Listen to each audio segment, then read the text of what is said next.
Hot takes, lived experiences, truly entertainment. All right, well, I'm your host, Corey Lee. I'm here with Jay Cody and David Steele. Thanks What's for going on, having guys? us. Not much. How you doing? Pretty good. Good to be here, man. Well, good to have you. We're at my house. Yes, absolutely. Yeah, another off the beaten path, sort of say. Instead of this, the house of mine, we're here at Jay's. Glad we can be here. Glad we have whiskey. Thanks, David. Yeah, appreciate it, David. Always have whiskey with me, right? That's what you have to do. I mean, it's part of the brand, right? Bourbon Society, Louisiana Bourbon Fest. You have to have whiskey with you just any given time. It's part of the deal. It's the package that you deliver. Yeah, that's what we do. It's an unspoken known fact. Yeah, 100% is what you do. So it makes driving all around the city real fun at any given time. But let me tell you, it's safe, right? Yeah. So, David, what do we have here in this glass right here? So we got a fun sampling tonight. We're starting off with a Russell's Reserve. It is a 8-year pick from Specs out of Smells Houston. great. Oh, the nose is fantastic. So distilled in 2013. Let's see, dumped in 2022, bottled, and it's like almost 9 years old. So truly love this stuff though. I mean, Russell's Reserve, Wild Turkey. I probably say it. I know I've said it to everyone because that's all I talk about. Is Wild Turkey is the best distillery, generational. Like they put out the best whiskey. They're so slept on. Like people don't give them near enough due. Them and Four Roses, like Buffalo Trace is great. We all love Eagle Rare and Blanton's, but give me Wild Turkey or Four Roses any day of the week. A Wild Turkey 101. Yeah. Yeah, That's a very good staple whiskey. Yeah, for $24 a bottle, makes the best old fashions. You really can't beat it. So, absolutely, I love it. 9 years of Russell's. What's the besides? So I personally at the Louisiana Bourbon Festival tried the Russell's 13th the first time ever. that was good.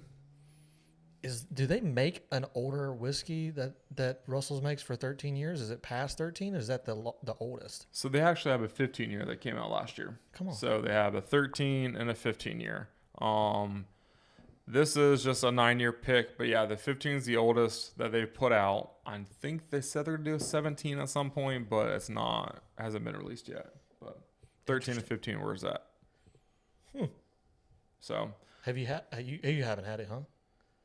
I mean, I can lie and say no, but I have. No, It's have amazing. you? Come yeah. on. Oh, yeah. No, I'll begin. It's Russell's. I'm a Russell's fanboy. I love everything.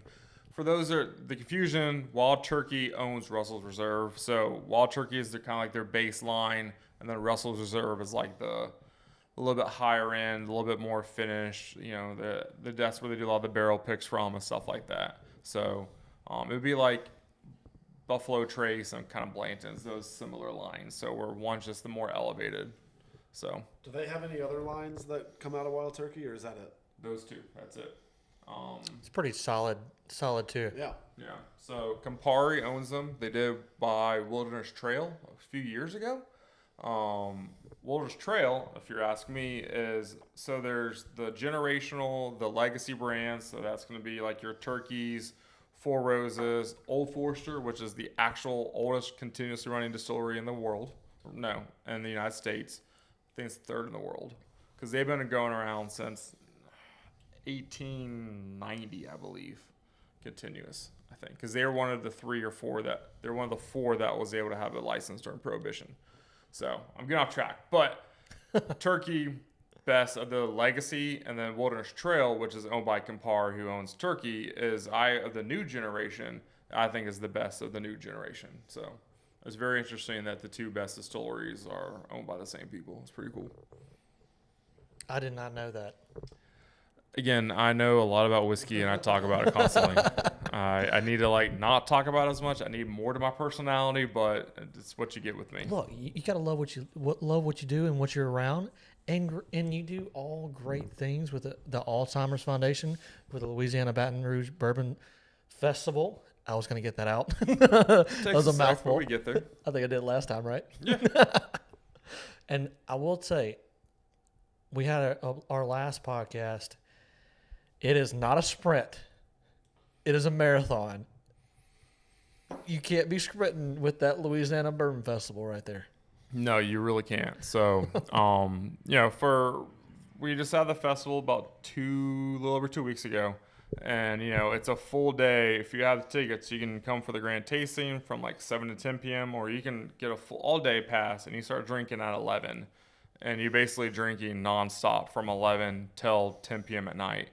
So we try and feed you as much as we can. We give lots of food, lots of snacks.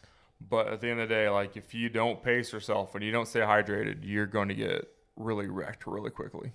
I thought the water was great, placed great, everywhere too. Good water for sure. Yeah, that's needed. important at a bourbon festival to stay hydrated for sure.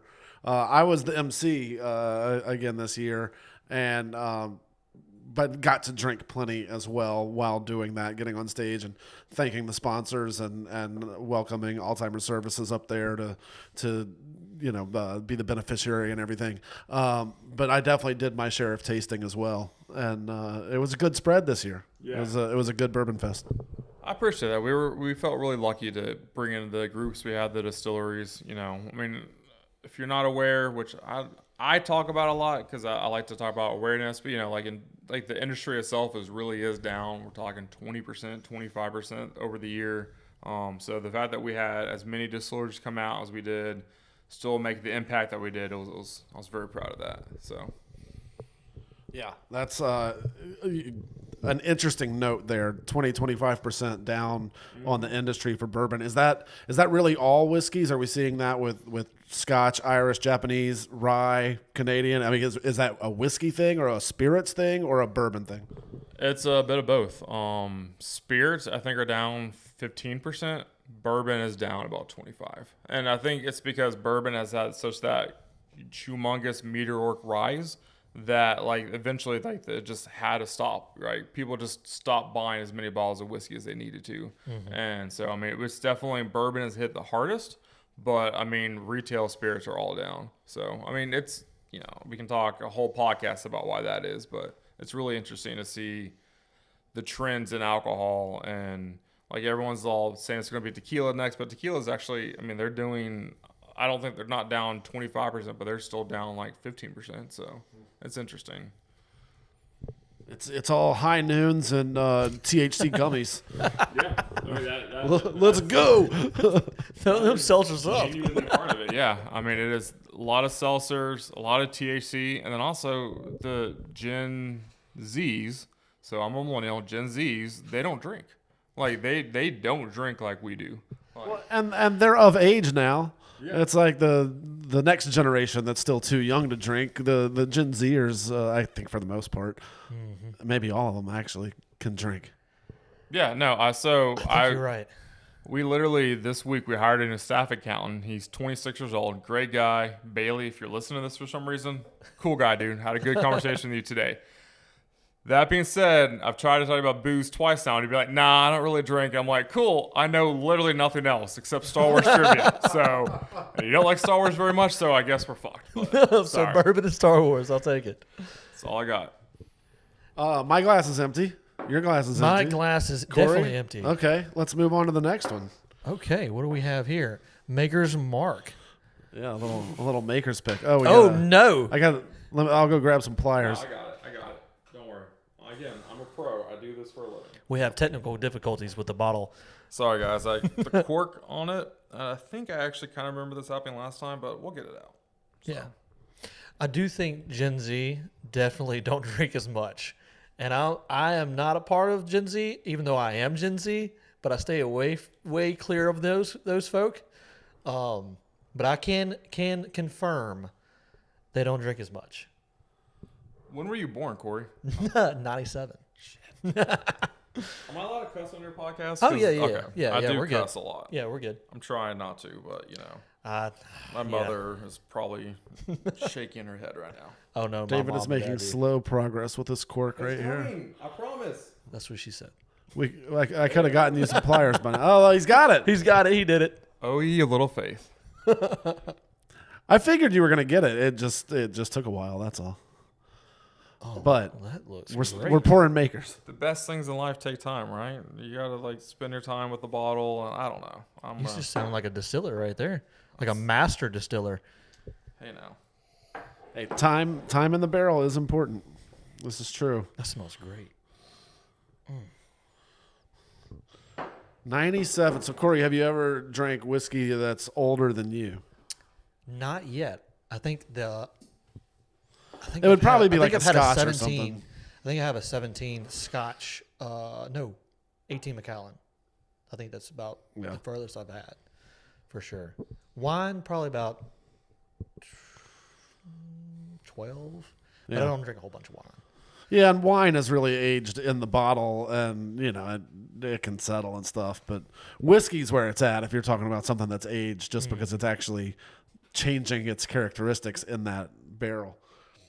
And I mean, so are tequilas and rums and stuff. They're just never aged nearly as much, and they're not fresh to it's all used bourbon barrels at that point, pretty much anyway.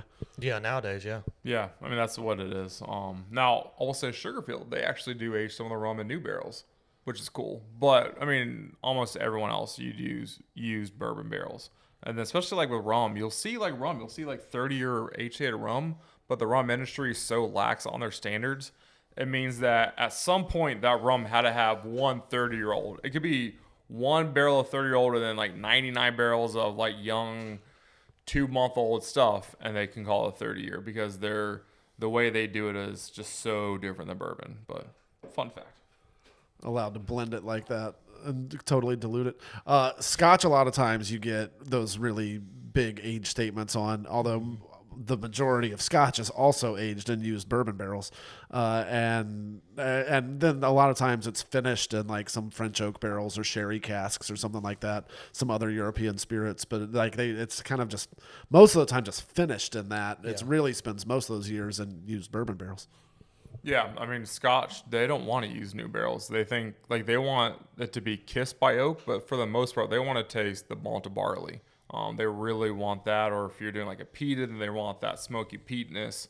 They don't want like this deep, deep oak that we Americans love so much. That's our defining characteristic of bourbon is the oak.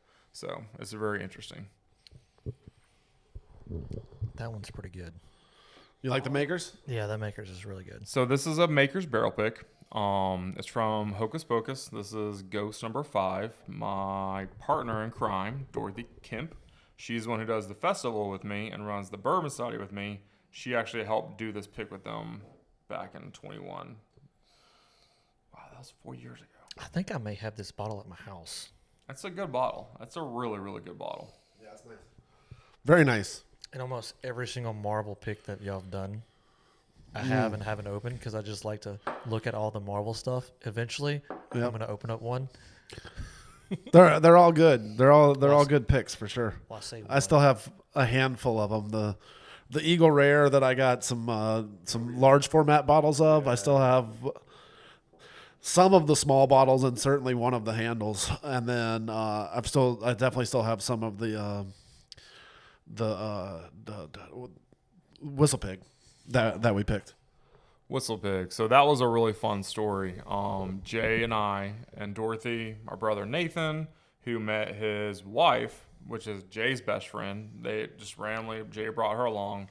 We all went to Whistle Pig where I picked some barrels there, and I sure brought one of those bottles. But I was just thinking bourbon, not rye, although I do have our Penelope rye. I guess I could go grab one in a sec if we taste our way through these. Let's play it by ear. I mean, we do have to. Well, I have to drive home, and he has to go all the way up to Watson. So, but we'll see. We'll play it by ear. I am home. This is true. Let's drink. Throwing down. Makers is that's kind of a quintessential Kentucky bourbon, right? And everybody knows it from the red wax. But just flagship Makers you see at like almost around here at least. It seems like every wedding or function where they have a bar, Makers is one of their picks. Why is that, David? So Makers is the original premium bourbon. So you have, when it comes to anything, truly, so Bill Samuels, who is the founder of Maker's Mark, was not only did he make really good whiskey, he was like how would I say this? He is probably going to go down as not only making some of the best whiskey in the world, but being one of like the biggest innovators and marketers for bourbon. At a time when bourbon, so the 70s, for those that don't know, really quick history lesson, bourbon had like a really, really terrible decline from the late 60s through about the 90s.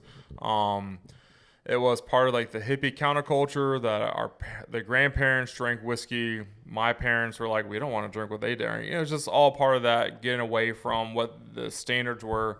So that's when like vodka started to come up, beer really started to explode. So bourbon was in a really, really bad downturn. And when we had, I think I remember correctly, went from about 1,000 distilleries in 1950 to about 80 by the 90s, because everyone closed, everyone consolidated. It was a really, really bad time. That being said, to invest makers and making a premium that was equivalent to back then, so Maker's Mark is about $25 a bottle, which puts you at a premium price point, because Jim Beam is 20, Jack Daniels is 18. So whatever equivalent was back then at that $25 price point, everyone's like, why are you putting out such an expensive whiskey? That nobody wants that. We're all dying here. What do you think you're doing? And what they're like, we make a premium product. We want it, we're going to charge as much for it because of it. And you have the red wax, and it's iconic. And so how he did it though was like he marketed himself as like the first premium whiskey.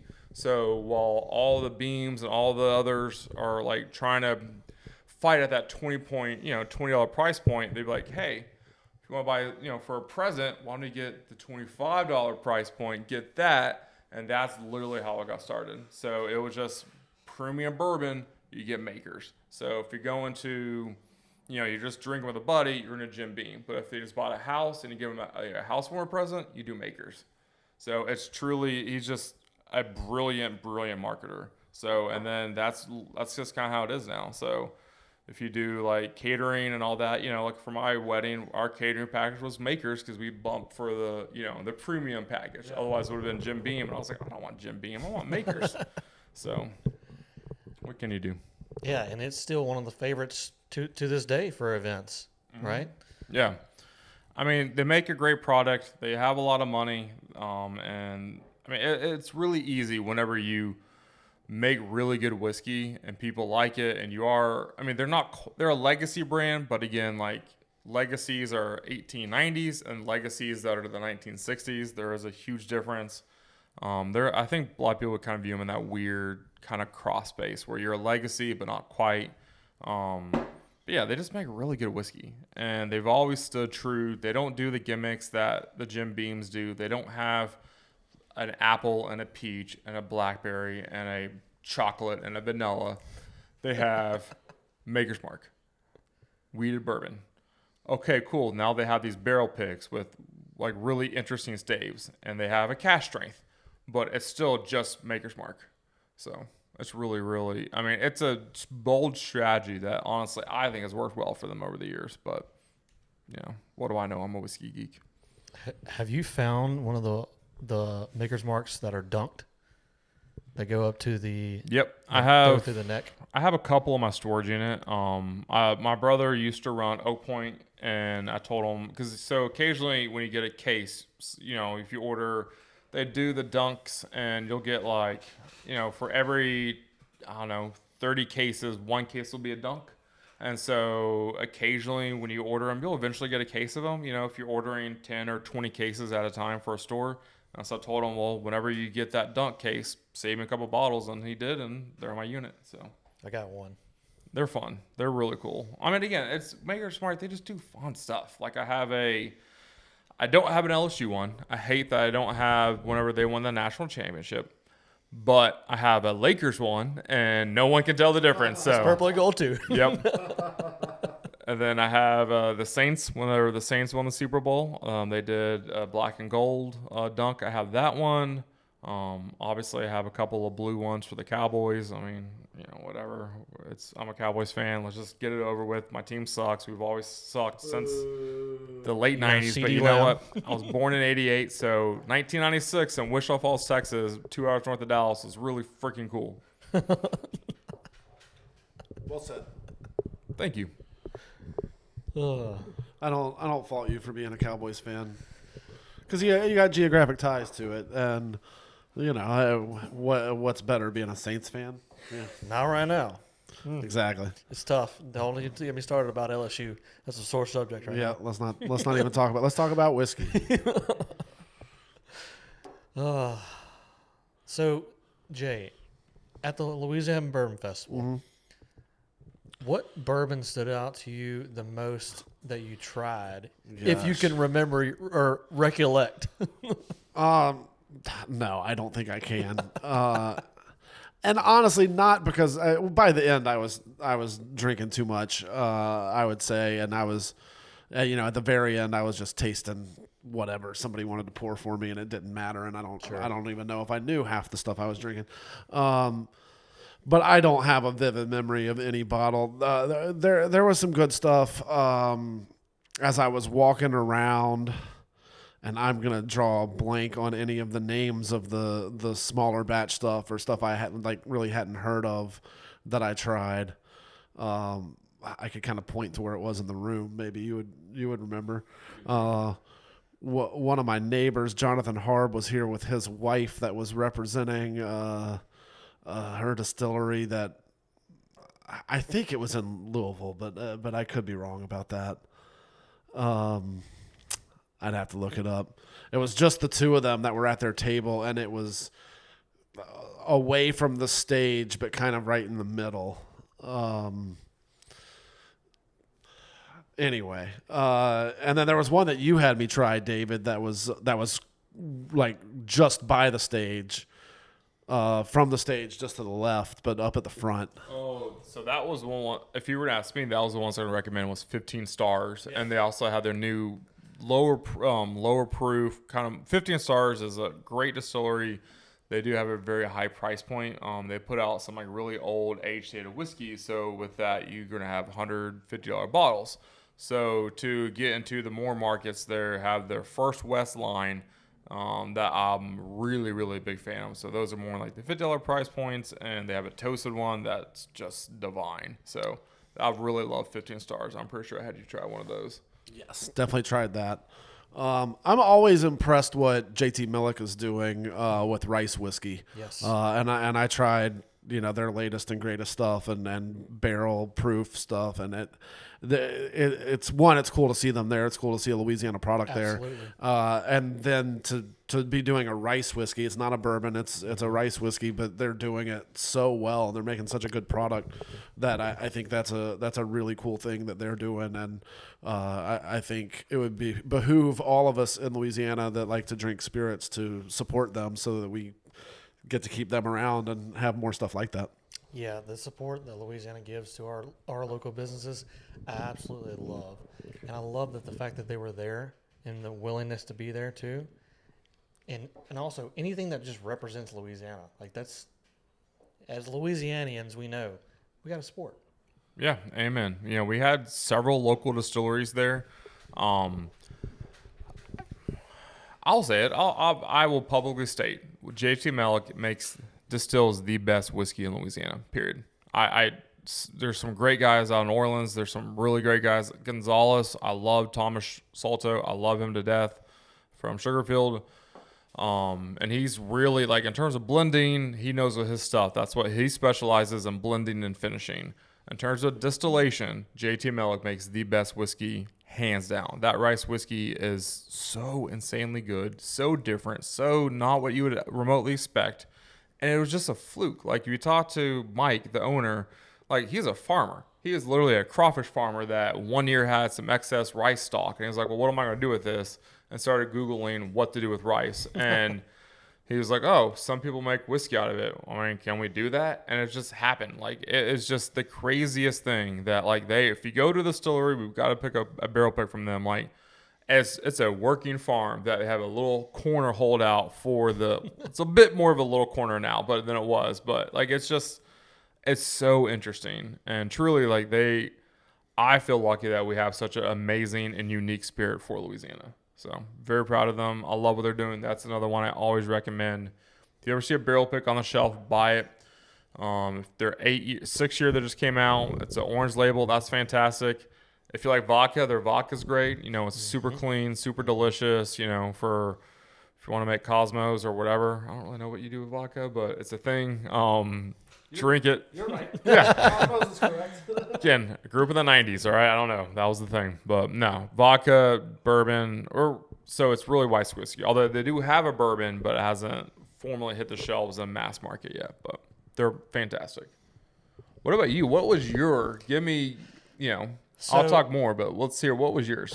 So, me and my brother-in-law went, and we did the 15-star seminar. And that blew my socks off, like big time. That was a great whiskey distillery, like bourbon. It's all under whiskey, but it was phenomenal. Like, and like you said, the toasted, that.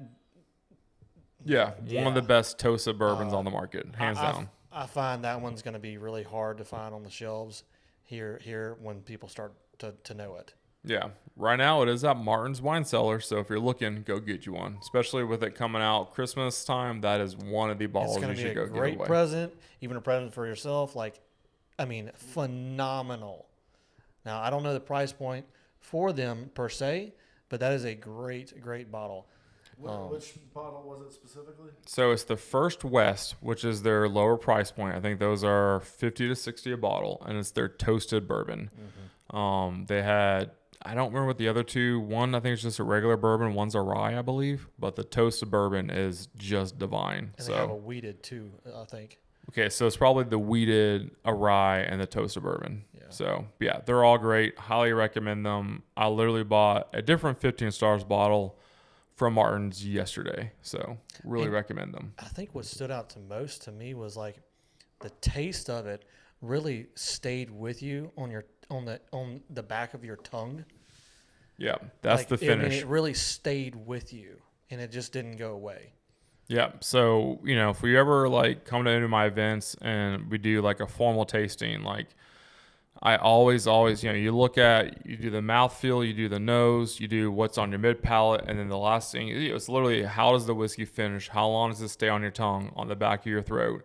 And for me, the finish is the thing I care about most. I want something that's going to linger, because that means you want to have another sip of it, which means that it just pulls you in and you want more of it. So their finishes, they're so good. I highly recommend them. That's one of the ones I say, I have, I'll say 4 distilleries that I was just blown away by at the fest, and them and Mellick were 2 of the 4. So yeah, it was phenomenal.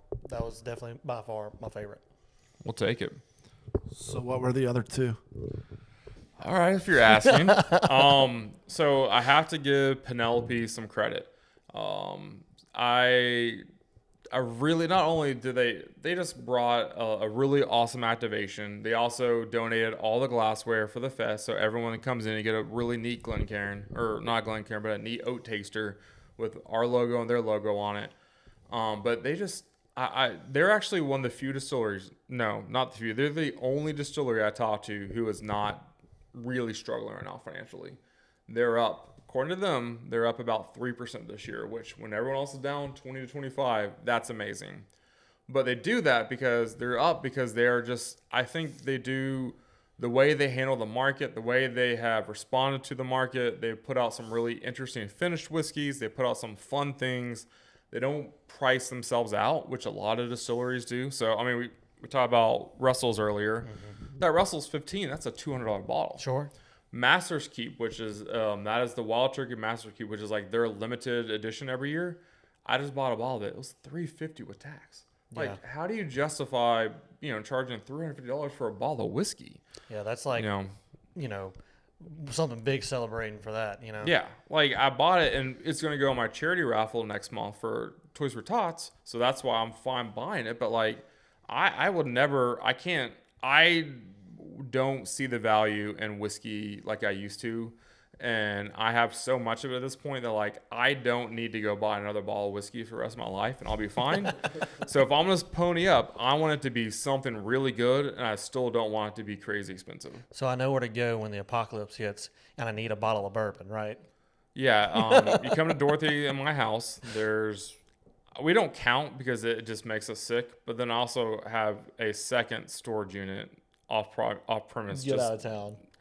I had to keep it all somewhere, so there's a storage unit with a wall of bourbon, along with my old bed and my chest of drawers and all those things, and all my Lego boxes. But yeah, it's all there. So I wouldn't expect anything less, David. I know. All right, let me pour some Bookers, and we can keep talking. All right, Gotta break out the Lego sometime soon. I think this is gonna be my second ever tasting of Booker's. Oh, actually. nice. Yes, I have one at my house. Well, that's good. I think it's a 23. I think. Is it at my house? I think. Nice. Is it either a 22 or a 23? Booker's has been around for a while, and David can tell us a lot more about it factually, but I'll just try to ramble a little bit. Pretty high proof and out of Jim Beam. But Jim Beam and Jim Beam White Label is, as David was saying, it's just like you're one of those, like, it's been around forever, but it was cheap, and it stayed cheap, and it's a very affordable bourbon. My tailgate parties drank a lot of Jim Beam back in the day, but we were college students, and we were mixing it with Coca-Cola, and like, who cares, right? It's just cheap bourbon. It's fine. But the Jim Beam distillery makes a lot of really good bourbon. Oh, yeah. In addition to all the mass amount of Jim Beam that they make, and Knob Creek is theirs, and Booker's and Baker's, and there's a handful of other labels that come out of there, but Booker's is one of the high-end products out of the Jim Beam distillery. I think Knob Creek is something everybody sleeps on that one. Just regular Knob Creek, it's great. Yeah, so that's part of the Jim Beam small batch collection. It's Booker's, Baker's, Basil Hayden's, and Knob Creek. Booker's is fun. So Booker's is named after Booker No. He was the former master distiller. I can smell it. Booker's was the very first whiskey to be put out at cask strength. So this is a fun story, and I'll say what we're sipping on. This is from 2019. That is the Country Ham, Booker's Country Ham. Now it is, what's the proof on that? 62.35. So yeah, that's 124.6. Yeah, 124%. 124 proof, 62%. This is strong. This will put some hair all over your chest. That being said, like, it is some of the best whiskey. Like, it just, this batch specifically, I found this bottle recently, and I was like, I forgot I had this because I thought I killed it all because I drank 2 or 3 of these. But so Booker's was cool. So back in the early 90s, Mr. Booker would just go and pull every year he'd just pull a barrel from the warehouse, the rick house, and bring a bunch of empty bottles and would start bottling it and giving them away to all his family and friends for Christmas. He would just give away bottles to each of them just straight from the barrel. And after about 3 years of doing this, somewhat, the demand got more and more. And someone was like, wait, if you're doing this, why don't you just market this and like put it out for everybody? And Booker was like, no one's going to buy cask strength whiskey. All our whiskey is 80 proof.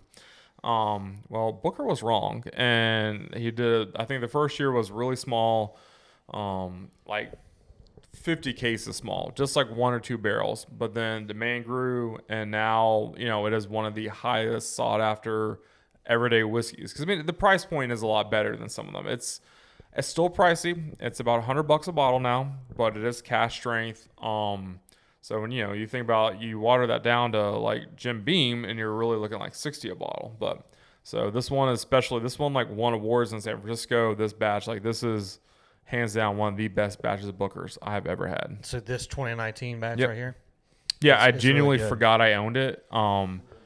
I used to keep a healthy stash of whiskey at my friend Austin's house. Because, honestly, when my ex-wife and I separated, I had to like move, and I moved in with some friends, and I had a storage unit. I just had whiskey and things everywhere. And so I had, I don't know, about 8 cases at Austin's house, about 50 bottles. And he moved recently, so he's like, hey, I need you to get your stash. So I went over there one day, picked it all up, and that was in there. I was like, I completely forgot I owned this bottle, but we will finish this, and it's amazing. Wait, this is separate from the storage unit? Yeah, it was the Austin storage unit. I mean, I was like getting my gears in my head going like, wait, hold on, he's got a storage unit there too, and at your friend Austin's. Okay, I'll deal with it. Yeah. I have a lot of whiskey. All right, it's a sickness. Okay, I can't help it. But you know what? It's fun. We have enough, and truly, it's pretty funny. Is that for the most part, I don't drink as much. I really don't drink that often. Now I know I did drink last night because I had a bad day, and I'm drinking tonight, so that's 2 days in a row. But last time I drank 2 days in a row was, I don't know, probably a year or more. Wow. So better than me. Yeah, I mean, you get diagnosed with diabetes, and your priorities change a little bit. Plus I also work a whole lot more now. Like my day job, it's like 60 hours a week, studying for the CPA exam. Like, when do you have time for anything but work and stress? Life, man. Damn. Life. David Downer over here, man. Work and stress and not drinking 2 days in a row. That's not my life right now. Rookie numbers. Well, what are you doing with your life, Jay? Oh, Yeah. Hosting events for you. The volunteer thank you party for the Louisiana Bourbon Festival will be here at my house at an undisclosed time and an undisclosed date, so don't try to come unless you were a volunteer at the Bourbon Festival. We did invite you all. You should have got an email about it weeks ago. All sorts of adventures, catering, traveling, lots of fun stuff. Do you want to elaborate on the catering or traveling? Like, where are you Lots traveling of fun stuff. I was in Spain and Alaska over the summer, and then I was in Ireland in September, and I'll be going back there at the end of the year.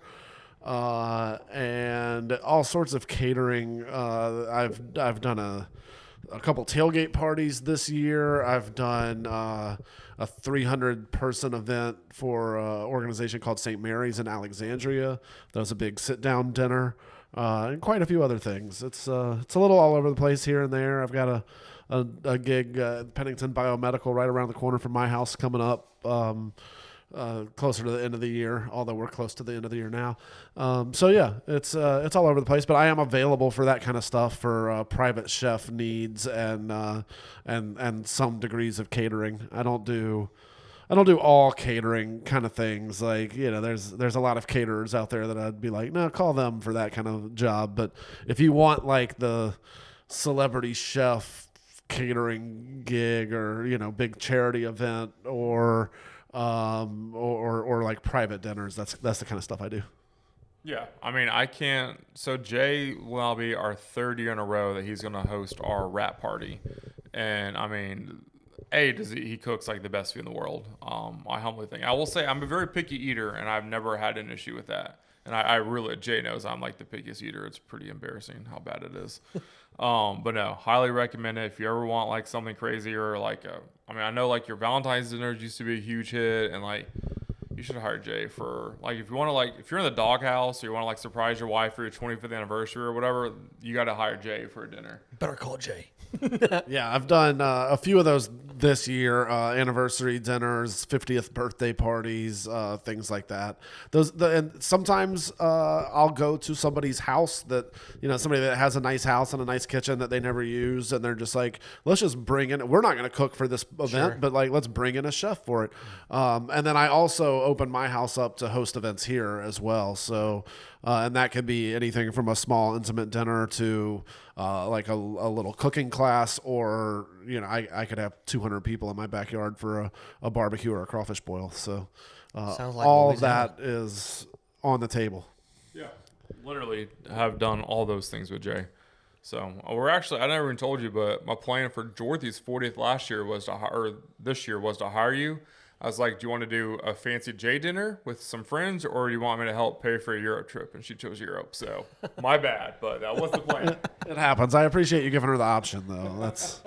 That is nice of you. I understand choosing the Europe trip, though, having been twice this year, and I will be there for a third time. at the end of the year.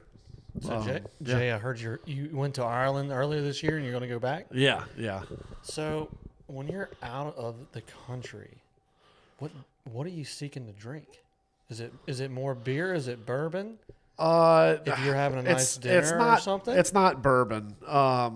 In Spain, I drank a lot of wine and some Spanish beers and some cocktails. In Ireland, I drank 28 Guinnesses in 6 or 7 days. You ought to get McAfee on there with that was on top of, or maybe it was below, but stack on top of the 28 Guinnesses, a reasonable amount of wine and a little bit of Irish whiskey. Nothing overboard there, and really not much as far as cocktails. I would say it was really Guinness, then wine, then beers that were not Guinness, just Harp and other stuff like that. And then a couple pours of whiskey, and that was really it. But I was never in the. I mean, I was just in pubs and small towns and stuff for the most part. So I was never in like a renowned Irish whiskey bar in Dublin where I could find something I've never had before. It was really just like, oh, I'm drinking Powers or Tullamore Dew in Ireland. Cool, but it was just what they had at the pub. Nice. But yeah, I did my share of damage on the Guinness for sure. Well, I don't think anyone listening to this podcast would expect anything less from the Louisianian.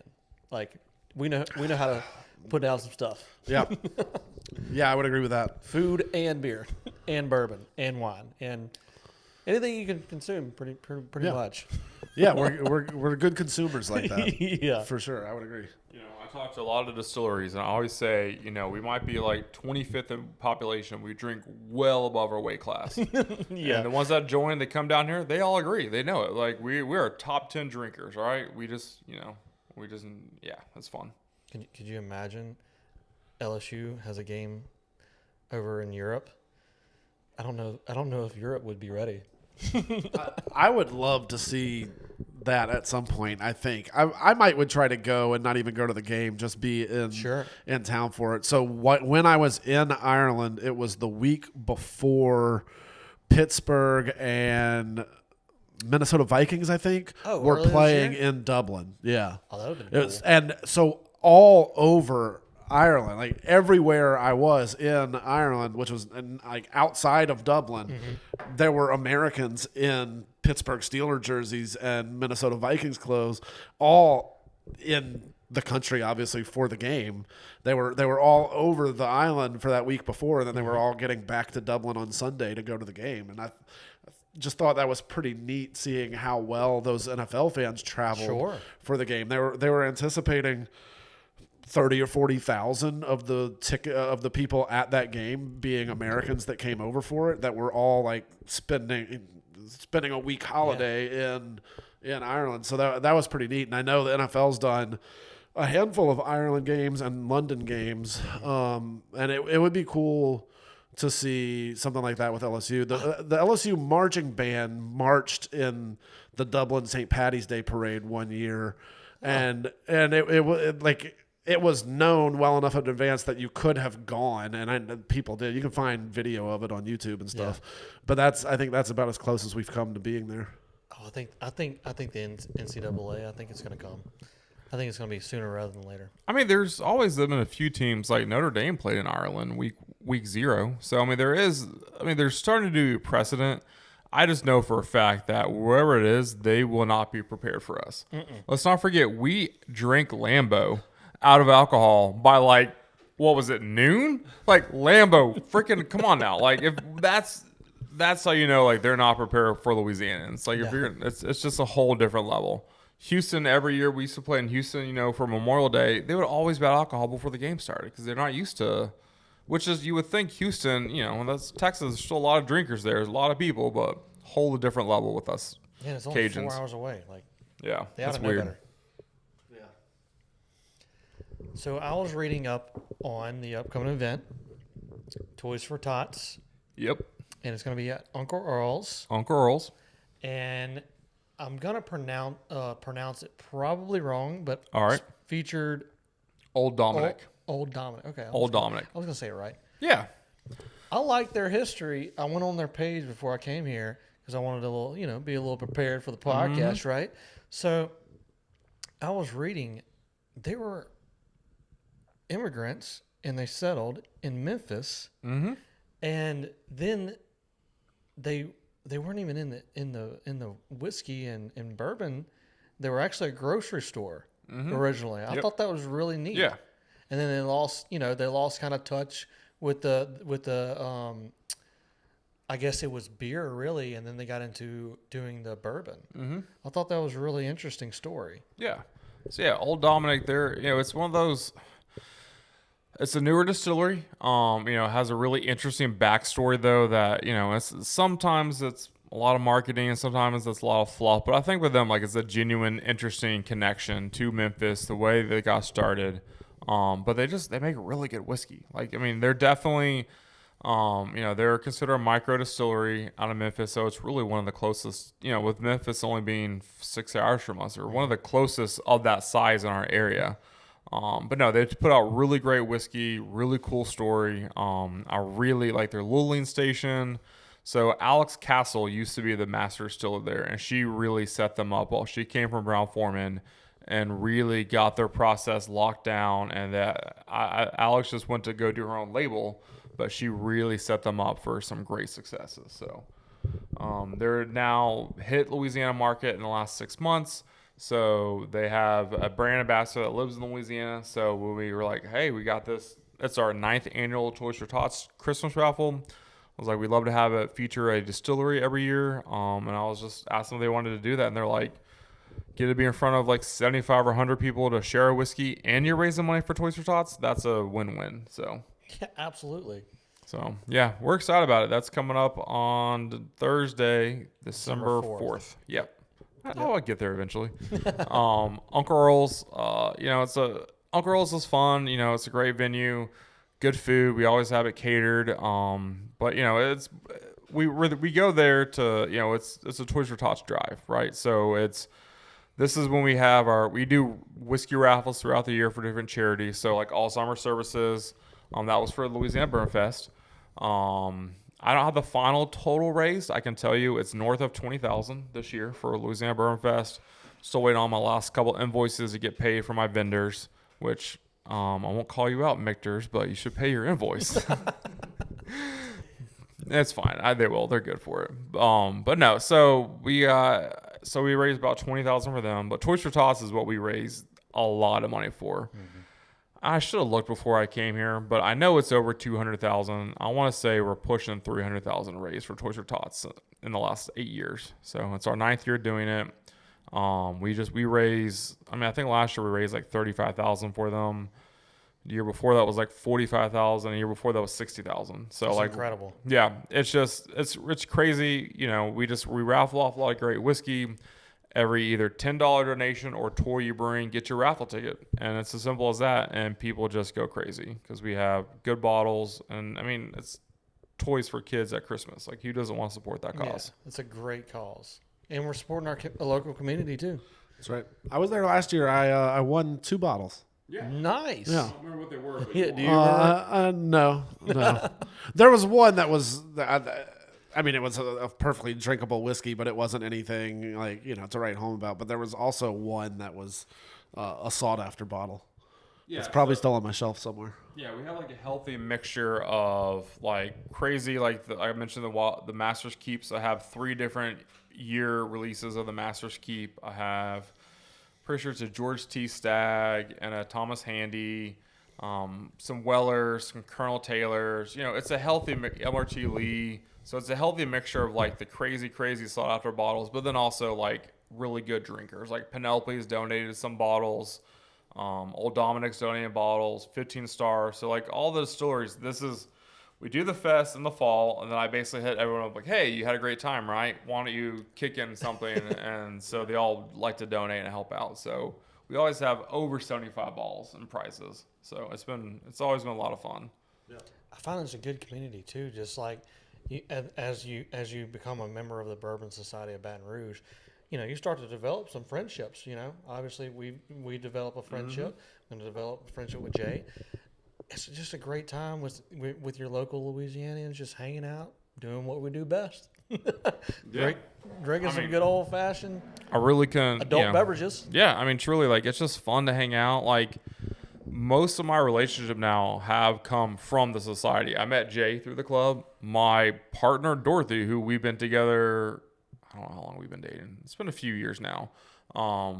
We literally met in the Bourbon Society. So like she just started coming hanging out in like 2017. Truthfully, I was married at the time, and she was on her first date the first time. Like she came to an event, and then just eventually, after years of getting to know each other and divorce and all that, one day we were just kind of like, oh, there may be something here. I don't know, and it works. But yeah, you meet really great people. Austin, who I stored 50 balls at his house for, met him through the club. You know, Loy and Olga and Chad and all of my good friends. They're all just. It's just community. You know, we build a community together. So I feel like that's one of Louisiana's like best things that we're known for is where we group together. Mm-hmm. You know, I had a podcaster earlier this year. Hey E-Rock is his name, and he talks about how well as a state that we do to rally each other in any time throughout anybody's life, whatever they're going through. I really love the Louisiana culture here. All right, David. What are we drinking here? all right, so this is a Penelope toasted rye, and it's actually a barrel pick from New News, which is a liquor and butcher store out of Lafayette. So a barrel pick rye. Mm. So Penelope, you were talking about earlier, David, and they're actually still growing a little bit overall volume or financially, and that's great. And they had a big spread at the Bourbon Fest. These guys have kind of come on the scene strong in the last few years. It seems like I know maybe dating back a few years before that, I started to hear about them and see some bottles, but really they're kind of a mainstay now. yeah, so I mean they are, they're considered one of like the big guys. So they're owned by MGP, which is the largest contract distiller in the country. And also I think they were in the world for a while there. So that's a fun story. So for those, again, it's a bourbon history lesson. Deal with it. So Mike Palladini and Daniel Polis, two really fantastic guys. They started Penelope about 8 years ago, and they don't distill. They buy source whiskey. They bought it from MGP, and then they would blend it and play with it and turn it into some of the products you see today. But they don't have, they don't own their own stills. They've never been that. They were what we consider a non-distillery producer. That's NDP. That's the term. Well, they ended up doing a really good job sourcing from MGP and blending it. And they actually made their own. MGP does 3-grain whiskeys. They don't do 4 grains, but they would take some 2 different 3-grain whiskeys, blend it together to make a 4-grain bourbon. And that's their flagship, is their 4-grain. And so then they started doing like the rosé cask finish, and then they did the Architect, which is like a French oak finish. And it really became a nationwide brand with a great following. The price point's fantastic. It's a cool story. And what happened is actually MGP one day was like, we're tired of competing with you guys. I'm just going to buy you. And so they bought them for like $98 million. They're literally bought their own whiskey that they realized they can't do as good a job as blending it as Danny and Mike can. So they bought it back from them for $98 million. I'm not kidding. Like, it's the craziest whiskey story of all time, and it will go down. And now Mike and Danny are still involved. They're still doing all this amazing thing. They're putting out more great products, more great finished whiskey, but they have a lot of money in their pockets and enjoying life. So, it's really is going to go down as like one of the craziest stories of all time in whiskey, which, remember, there's been like U.S. presidents almost impeached because of whiskey. And like, it's insane the amount of blood and tears, everything involved with whiskey. But there's very few instances where you take somebody's product, make it 10 times better, and then you can sell back to them for $98 million. To reiterate, $98 million. That is pretty incredible. It just shows the power of the brand and the marketing and what they created there to be able to take, the MGP's juice and be like, no, but it's the brand that's valuable at this point, and the formulas. But it's all. Does MGP have what other brands do they own? Because they're a contract distiller, right? So almost all of what they do is in some other way private labeled or labeled as, people wouldn't even know it's MGP's product. They're just a huge industrial distillery in Indiana, right? Yeah. So do they own any other labels? They also made another really large acquisition, and that's Luxco, which is Yellowstone, Rebel Yell, which is now just Rebel because you got to get rid of the Yell. Limestone and Yellowstone, Luxco, which is Lux Row. So there's the Lux Row brand, the Yellowstone, Limestone, and Rebel. So they own that distillery, that brand of family as well. And then they also like their own stuff that they put out. They put the rye side is called Ross and Squibb, and then the bourbon is Remus Bourbon. So there's like Remus Bourbon, there's Remus Gatsby, Babe Ruth Remus. So there's a bunch of different takes. If it's C Remus, it's going to be MGP. And then Ross and Squibb is what their rye side is called. So, wow, I didn't know there was that many of them that were underneath them. Yeah, so they're mega company. They're one of the truly. I think they're like number 4 now in terms of size and production. So obviously, they're also. I'm pretty sure they're the largest public company because they're on the stock exchange. So MGPI is you can buy stock of it, which I might have a few shares because why not, right? But yeah, they do really cool stuff. Truly Penelope. So Mike and Danny, they've been with us from jump. They came to our first festival. They've done Zooms with us from the beginning. I will say, one time somebody asked me, he's like, who do you think is the coolest person that in the whiskey scene? And I was like, oh, it has to be Mike Palladini. I can text Mike and say, hey, Mike, I hope you're doing good. I hate to bother you, but would you mind doing this? He'll respond within 30 minutes. He'll say, whatever you need, you get. And we love you guys. It's really cool. A lot of people know a lot more famous people, but I know Mike, and I am proud of the fact that I know Mike. So it's really fun. Penelope, I feel like most of my partners that I have, almost every one of them has a different Penelope, because I feel like Penelope has like you said, they come up with fun stuff. So I feel like they always have something for someone. Yeah, no, they 100% do. They have so this is the one we're sipping on as part of their Toasted series, and it's part of their Cooperage line. So they have different lines for different, and so they have that, but they have the standard 4-grain. They have a rosé cast finish, which is no one has ever done that before other than them, and it's light, it's delicious. Honestly, I recommend it. Drink, very good. They have the Rio and the Valencia, which are these brandy finishes. They do all the Omega line now. They just have a really great lineup of different finishes, different, it's something for everybody. They just released their ready to drink. So they have their own pre-made cocktails now. Tell you what, those are, of all the pre-made, which everyone does now, they're the best. I will literally last night, it's embarrassing. When I got home, I tried another pre-made cocktail I ordered from Taconic, which is out of New York. Another distillery I love, but they're not distributed down here. So I bought a bottle of Maple Old Fashioned. Had that first. It was great. But then I was like, well, let me compare that to the Penelope Block 1 Old Fashioned. Penelope blew it out the water. So they really do. It's just, I know I'm a fanboy right now, but they really just put out something for everybody. And it's all really, really good. Yeah.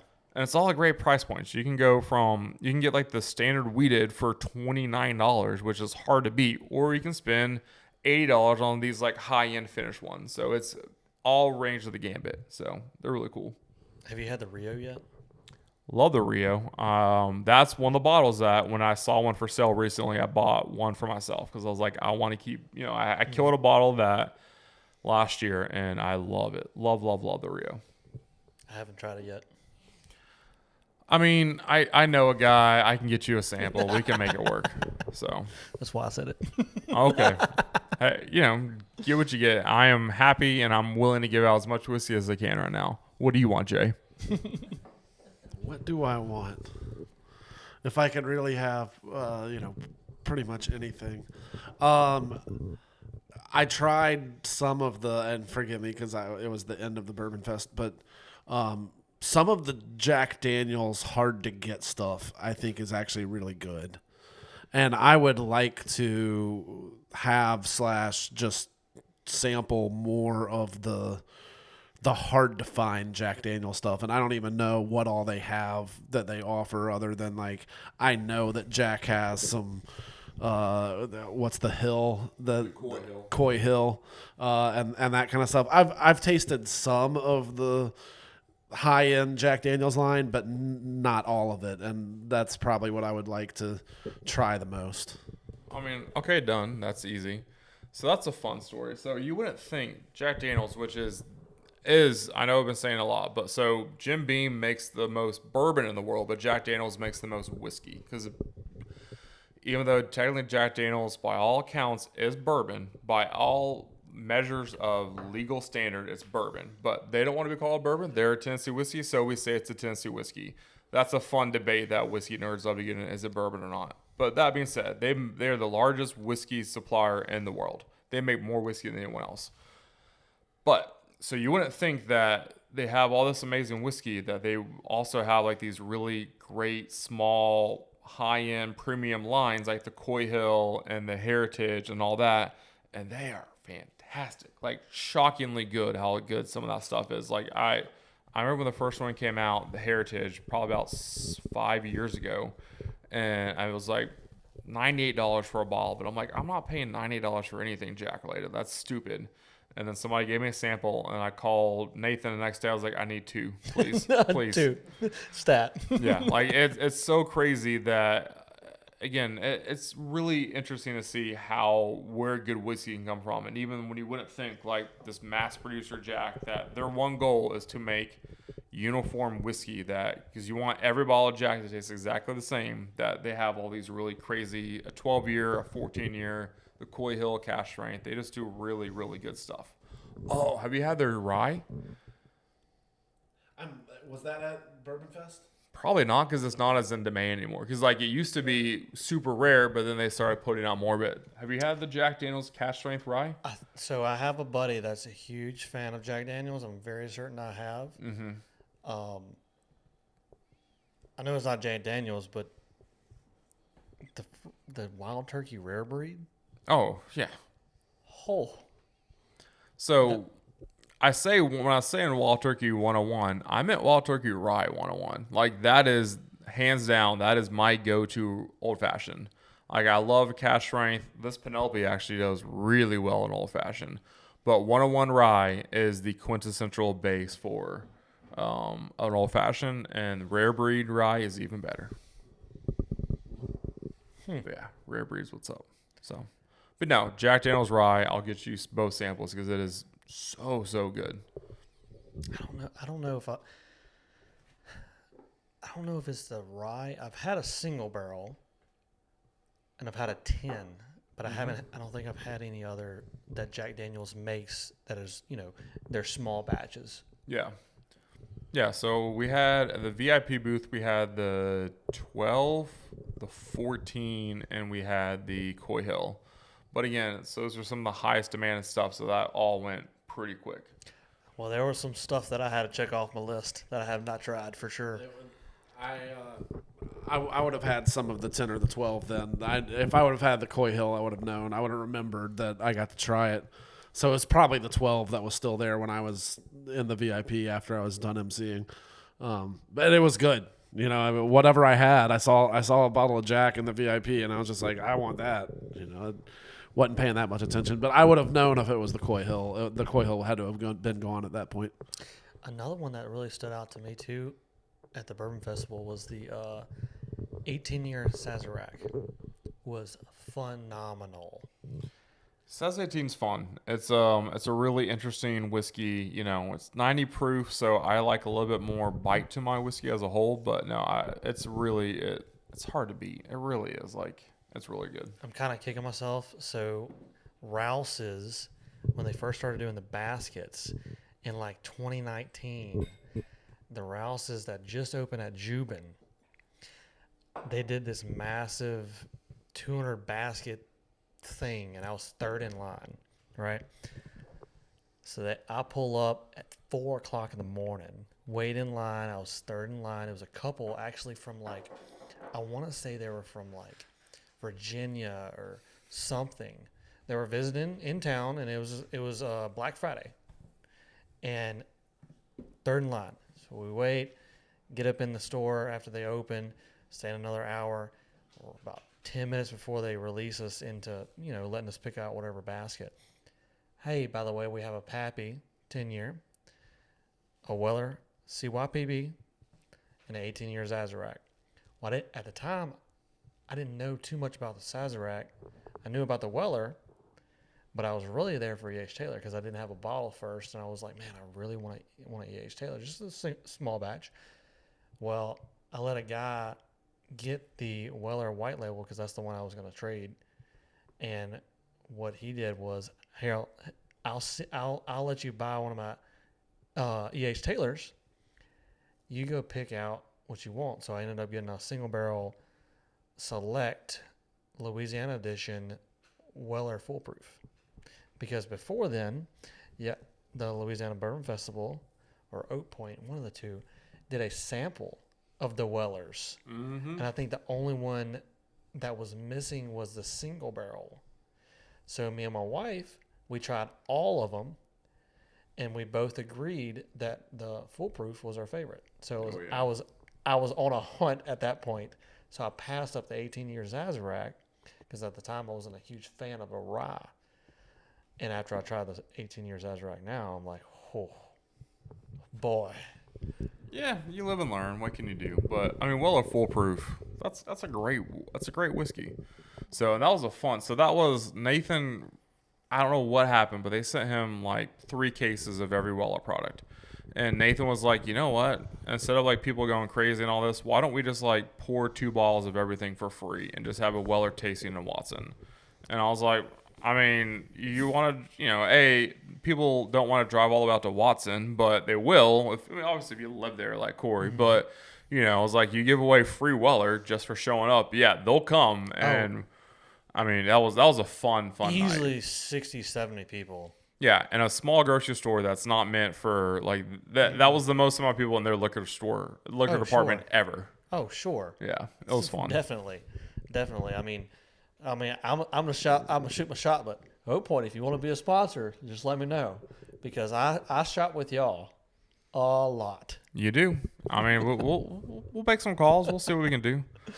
Assuming just great people, we love you guys. You've also, so I will say this: the reason why we have our VIP booth, I'm sure you're aware of this, but our listeners may not be, is that Oak Point donates all that whiskey for us. Yes. So all those crazy bottles, you know, we had a Pappy 20, the 15, the 10, the 13, the 12. All that was donated by Oak Point for our VIP attendees, just as a way to say we've been partnering with them since 2019. And so they're like, we want to give back and help out. And, you know, it means that I can charge $200 for a ticket and people will happily buy it because you get to do the all day and you get to sample all that crazy whiskey. And that just means we get more money raised for Alzheimer's. You know what I love about it? They have 2 locations, and they're in Louisiana. 3. Oh my gosh, yes. Yeah, that one is downstream from me now. The new one. Well, I'm not familiar with the new one. Dude. So I used to drive to my brother back in the day. He used to work in Watson. So when I lived off of Jefferson Highway, I would drive 40 minutes to see my brother once a week in Watson, Louisiana. It's a hike. It's a hike, especially because when you're coming from Baton Rouge, you cross and you drive right past the central location, and you keep on driving for 15 minutes. Yeah. So now that they bought Calandro's on Perkins, the St. George location, that is 5 minutes from me, and I am in heaven. I keep forgetting that's the store that they bought. I keep forgetting that. But yes, Louisiana owned, operated, great store. Great store, great people. I mean, so they just, I will say this, and my brother, the atheist, always said the same thing. And, we grew up in a Baptist family. I still have my faith, I do believe.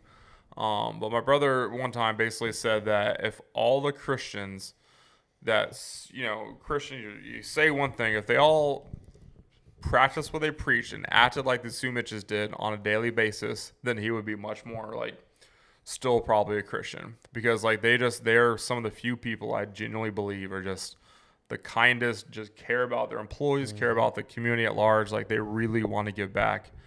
And I mean, I think about, if any business owners in the town, I think probably the most highly of the Sumiches. Like they truly are just amazing people. Yeah, standout people. Yeah. Highly recommend them. Oak Point. We got 3 locations in the capital area now. Go check them out. All right. So what a good non-ad read. yeah, I mean, again, we just love them. So No, we really do. I can't say enough about them. Jay pulled out some of his whiskey. Uh-oh. Let's do one more pour. What do you want to pour? Let the host decide. We at your crib, son.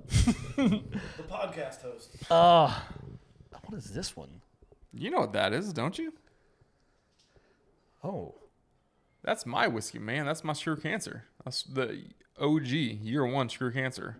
So I'll give the history on that. Screw Cancer. We partnered with Sugarfield Spirits. We did not do one in 25. I just had way too many things going on. But for the last 4 years, we would blend. They would bring in some really cool whiskey. We would blend it. It would be twice blessed. We'd finish it in 2 different finishing barrels, and then we would sell it at a premium to raise money for cancer charities. So we've raised, again, it's about $100,000 for different cancer charities throughout the area. Prostate cancer, Leukemia Lymphoma Society, women's health through Women's Foundation, and then this last year in 2024, we raised $25,000 to cancer services, and it was earmarked for pancreatic cancer, which is what my father passed away from. So I'm very proud of the Screw Cancer Twice Blessed release that we do. Means a lot to me, and I think we all know people that are affected by cancer. So Yeah, Screw Cancer. let's do it. Let's do it. Well said. These bottles were fun, for sure. I enjoyed it. Which was year 2, the honey one, and this is the first year. Yeah. What a great nose to that, huh? Yeah, I haven't had it in a while. It's been probably years since I've had this one. So what casks was this barrel finished in? So this is a straight rye whiskey finished in port and rum barrels. So fun thing about this is that with rye, when Thomas Salto, Dr. Thomas, he started Sugarfield Spirits, he actually was not a rye whiskey fan. And he basically was like, I was like, hey, you got to get on the rye train. He's like, why would I get on the rye train? And so one day I had him over and I pulled out all my best rye whiskeys. And he was like, oh, so I just haven't had the right rye whiskey is what you're saying. I was like, yes. So this was a rye whiskey. It was finished in port. That he has this really great line of some Spanish ports that he's been importing for years. And he also was finished in that first and then finished in one of his used rum barrels. That's so excellent. We should do, because I have all of them, we should get Jay back and the 3 of us, or let's get Dorothy involved, and let's do a twice blessed. We'll do all 4 tasting of all 4 of them, because that's a fun night in itself, sampling all the different finishes we've done. Okay. I'm down. I say, yeah, you twist my arm. One thing I will say about those that are listening that are not a huge fan of rye, you hit the nail on the head. You haven't tried the right rye yet. Because I was not a huge fan of rye for a long time. Yep. I say a long time. For about 3.5 years, I just was not a rye fan. And once I tried that first rye, I was like, man, this is not. It doesn't burn as much. You can actually really taste it. Boy, that's a game changer. So, I started Bourbon Baton Rouge in 2015, May of 15. I joke that if I had started it 6 months later, it would be the Rye Society of Baton Rouge. Like, I genuinely, I am a rye guy at heart who loves bourbon, and obviously it's been a lot of fun. But rye, I just feel like I like the spice, I like the finishes, I like the uniqueness of it. It's a really fun spirit for me, and I feel like I have more fun. I love it because I'm a big cocktail guy. Like, to me, an old fashioned on a day when you've had a long day at work, you just want to like something cold and just take your mind off. It's an old fashioned all day, every day. And, it's what type of syrups, what type of bitters, we're doing something fun with it. And I just feel like with rye, it just stands up so much better in old fashioned than a bourbon. So the bourbon, I think rye just complements where you get to taste the rye while still being able to enjoy if it's a maple syrup or if it's a rich demerara and the bitters. I just think rye just goes so much better with all that. So You got to tell me the other bitters. I forgot the bitters that we talked about. black walnut, that's one of the ones I always recommend. Anything from Bittermans, anything from Fee Brothers, those are the two. Yes, that's it. Bittermans has the tiki ones, the tiki bitters. Do that like an old fashioned. Do like a 1-to-1 simple syrup, so where it's like not really rich. It's just even use a white sugar simple syrup with like I would do like a Wild Turkey 101, and then do like the tiki bitters, and it's like your version of a fun tiki drink. I'm sorry, blanking. I've had a daiquiri. It's like it's a whiskey version of a daiquiri. So that's where it's at. Nice. This is a great I like bottle. that. A whiskey version of a daiquiri. I'll take it. That's the most Louisiana thing I need to get ever some of said. those. Yeah, I need to get some of those tiki bitters. I think I got a good little collection of bitters over there, but I don't have any tiki. That is a great collection. Yeah, I mean, for an amateur. Hey, that's more than me. Aren't we all amateurs here? Oh. I think we're professionals, actually. Well, you might not be. You got to get paid to be a professional. So, I am a professional drinker. I've gotten paid to drink. I have not. I mean, I don't get paid to drink, but you do get paid to raise money for other people to drink, right?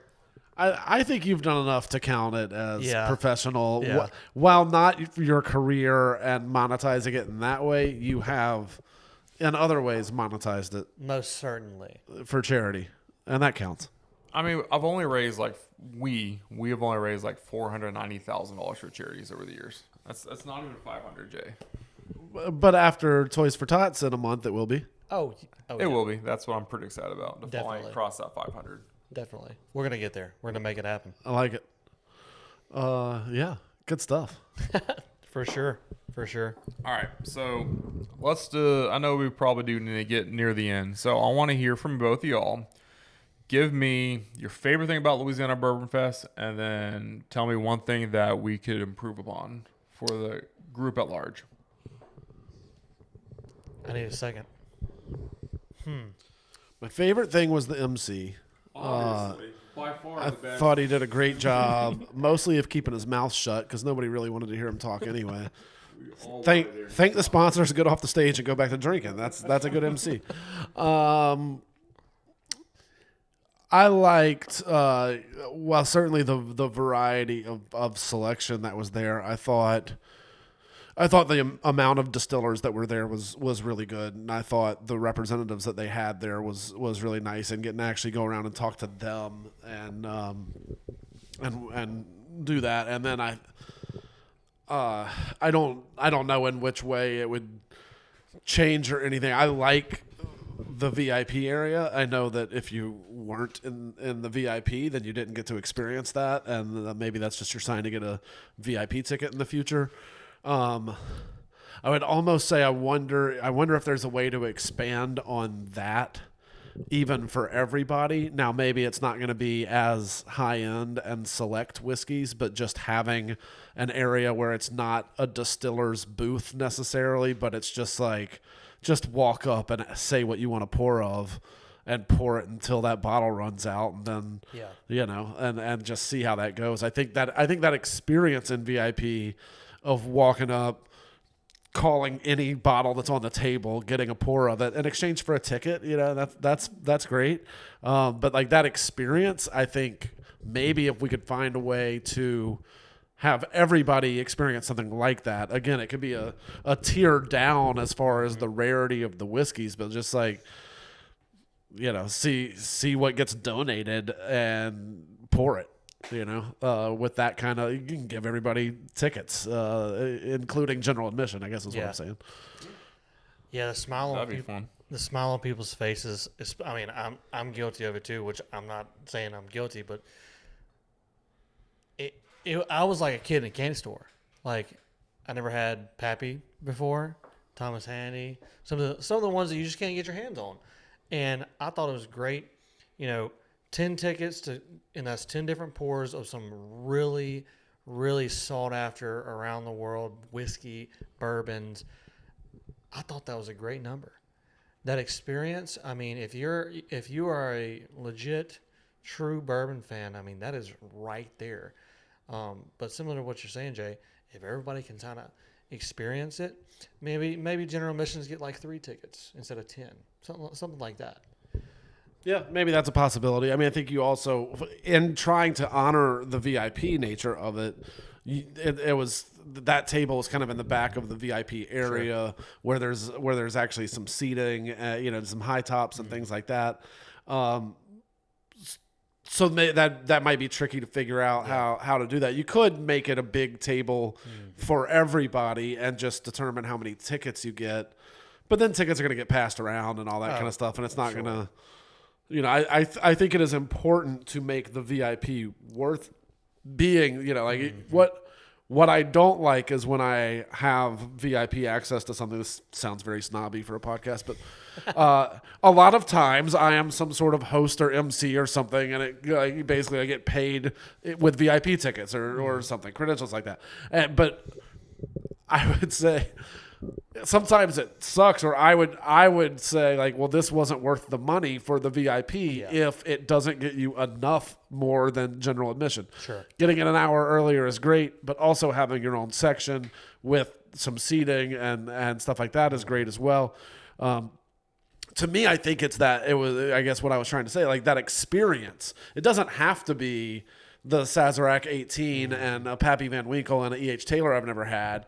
It could be, you know, the line of Old Foresters. You know, it could be stuff that people can find, but the general admission people might just be like, well, this is an opportunity to taste 10 things that I still haven't tasted. Sure. You know, it could still be some worthwhile whiskeys that are just not at that point on the price line. It's just a thought. You'd have to staff that. You'd still have to regulate it somehow.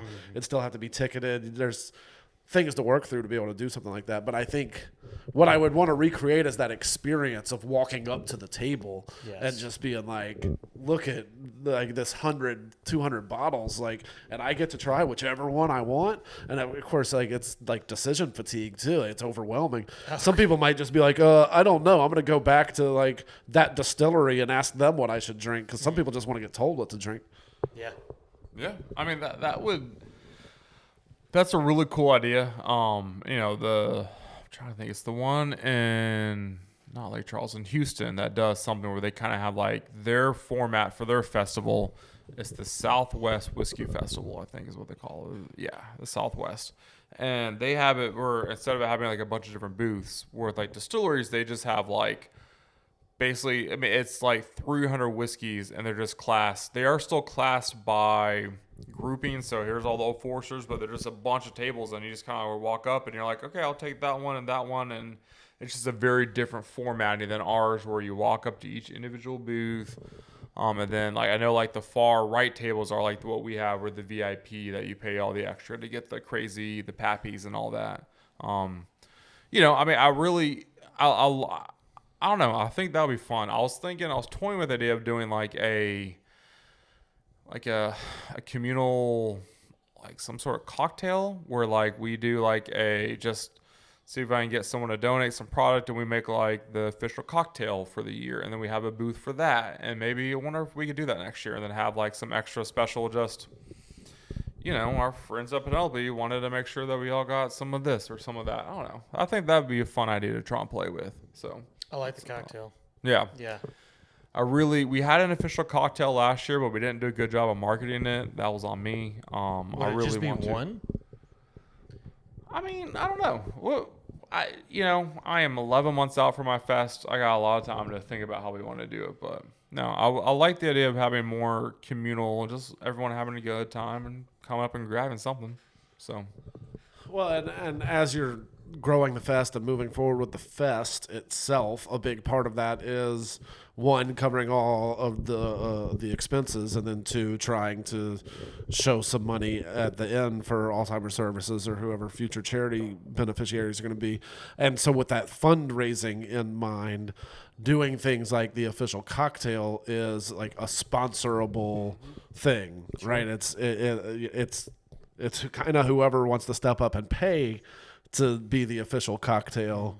And so doing things with the intent of it's a sponsorship opportunity is the right way to be thinking of it as an event organizer.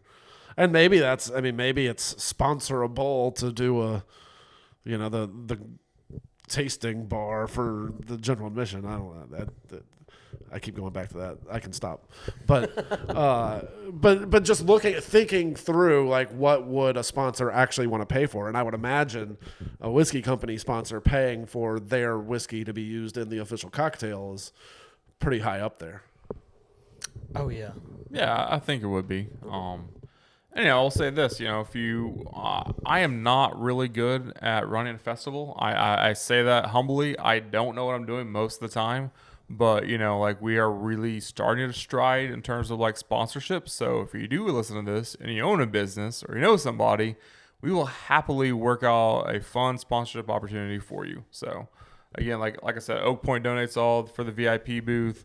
Industrial Screw, they are our biggest sponsor by far. The reason why we have our festival this year was because of them. Like they covered some of my expenses until I had enough in ticket sales to cover everything, and then we actually netted money, right? So, but I mean, like we are so thankful for the sponsors that do help out. 1792, Industrial Screw, TWRU, CPAs, and Financial Advisors. Shout out, that's my company. They all help out. Tata. Gosh, I don't remember them all off the top of my head, but we've had some great people that have really helped us get to where we need to be. So, all right. And it's all for a great cause. It's for a great cause. It's Alzheimer's services. So we've raised well over $100,000 for them at this point. I think we're closing on like that 130 range. So I'm very, very proud of what we've got to do for that amazing charity and those great people. So that's incredible. Well, guys, y'all want to wrap up? Yeah. All right. I'm feeling great. Had some good whiskey, great company. I just want to, if you're listening, I just want to say thank you for those that came to our festival last month. Thank you for those that come and hang out at Uncle Earl's in a couple weeks. We are alcoholics with a charity problem. I think that's kind of what we've always jokingly said, that, we do like our whiskey, but moreover, we want to give back to the community. So if you haven't checked us out yet, come see us, come to the Christmas raffle, Uncle Earl's, join the club. We have a lot of fun events throughout the year, and then we have a big festival. So that's Sweet. all I got. What do you got, Jay? Thank you for letting me be a part of this podcast and the Louisiana Bourbon Festival. I'm happy to do it again anytime. Hopefully we get it on my calendar soon, so I make sure I'm in town for it again next year. And you can find more at jayducote.com, JAYDUCOTE.com, or jayducote on Instagram or Facebook. Well, guys, thank y'all so much for being on the podcast. I'm more than happy and feel honored that y'all took y'all's time out to come be on here. So, again, I'm your host, Corey Lee. Thanks for tuning in. Hot takes, lived experiences, truly entertainment.